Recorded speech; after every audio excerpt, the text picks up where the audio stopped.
আমি যে একটা অফার মা, আমার বিয়ে না হলে আমি সেটা জানতেই পারতাম না কোনোদিন। আমার বিয়ের পরেই সেটা আমি জানতে পেরেছি। আর 10 বছর ধরে জানতে জানতে এখন আমিও বিশ্বাস করি আমি একটা অফার মা। আমার মধ্যে যে ঝগড়া করার এত ভালো ট্যালেন্ট আছে, সেটাও আমি বিয়ে না হলে জানতেই পারতাম না। কেউ মানবে না ঝগড়া কি জিনিস আমি জানতামই না। আর সেই আমি যদি এখন একটা কথা বলি সারা পাড়া শুনতে পাবে। বিয়ের আগে আমি কত হাসতাম, আর সেই আমি এখন সারাদিন পেঁচার মতন মুখ করে বসে থাকি কারণ ছাড়াই।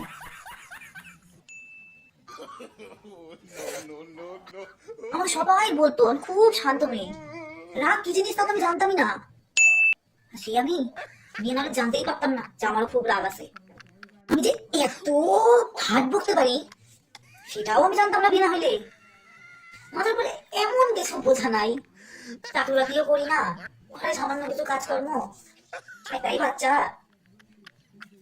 ফ্যামিলি, অথচ সারাদিন ডিপ্রেশনে থাকি। বুঝে বলেই এটা সম্ভব। আগে সবাই বলতো আমি নাকি বুদ্ধিমতী, বিয়ের পর জানতে পারলাম আমার মাথায় কোনো বুদ্ধি নাই।